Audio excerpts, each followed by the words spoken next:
I had never heard of any tutor but Biddy and Mr. Wopsel's great-aunt, so I replied in the negative. There is a certain tutor, of whom I have some knowledge, who I think might suit the purpose, said Mr. Jaggers. I don't recommend him, observe, because I never recommend anybody. The gentleman I speak of is one Mr. Mathew Pocket. Ah! I caught at the name directly. Miss Havisham's relation. The Mathew whom Mr. and Mrs. Camilla had spoken of. The Mathew whose place was to be at Miss Havisham's head when she lay dead, in her bride's dress on the bride's table. You know the name? Said Mr. Jaggers, looking shrewdly at me, and then shutting up his eyes while he waited for my answer. My answer was that I had heard of the name. Oh, said he, you have heard of the name. But the question is, what do you say of it? I said, or tried to say, that I was much obliged to him for his recommendation. No, my young friend, he interrupted, shaking his great head very slowly. Recollect yourself. Not recollecting myself. I began again that I was much obliged to him for his recommendation.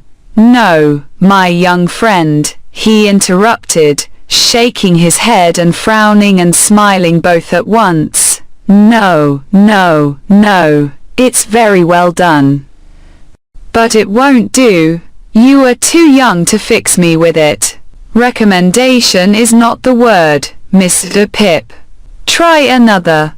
Correcting myself, I said that I was much obliged to him for his mention of Mr. Mathew Pocket. That's more like it, cried Mr. Jaggers. And I added, I would gladly try that gentleman. Good. You had better try him in his own house. The way shall be prepared for you. And you can see his son first, who is in London. When will you come to London?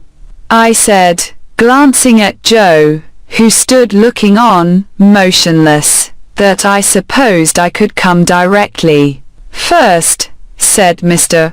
Jaggers, you should have some new clothes to come in, and they should not be working clothes.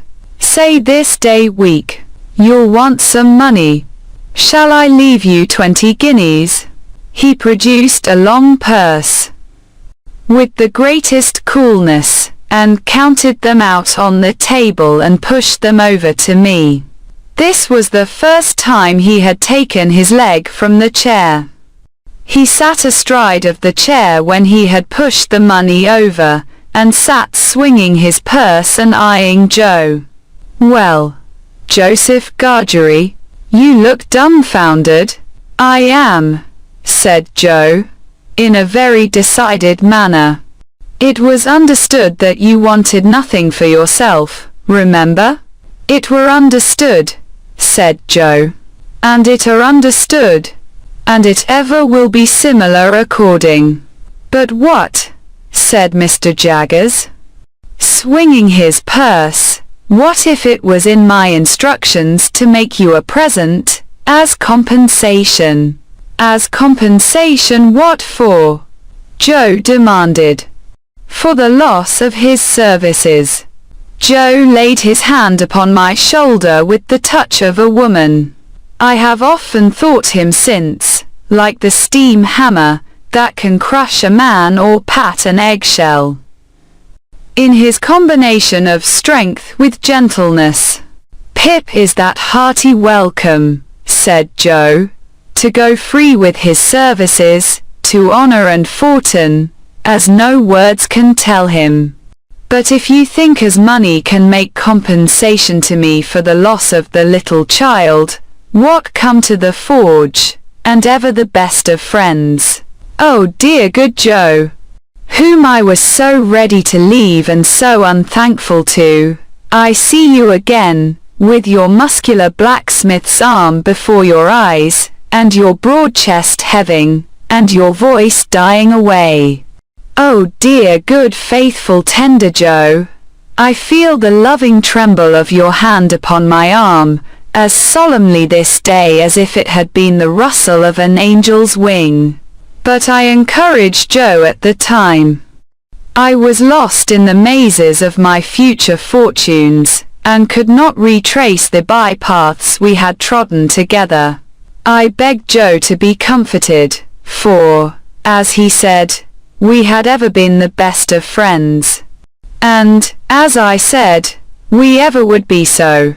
Joe scooped his eyes with his disengaged wrist, as if he were bent on gouging himself, but said not another word. Mr. Jaggers had looked on at this, as one who recognized in Joe the village idiot, and in me his keeper. When it was over, he said, weighing in his hand the purse he had ceased to swing, "Now, Joseph Gargery, I warn you this is your last chance. No half measures with me. If you mean to take a present that I have it in charge to make you, speak out, and you shall have it. If on the contrary you mean to say, here," to his great amazement, he was stopped by Joe's suddenly working round him with every demonstration of a fell pugilistic purpose. "Which I mean to say," cried Joe, "that if you come into my place bull-baiting and badgering me, come out. Which I mean to say as sec if you're a man, come on. Which I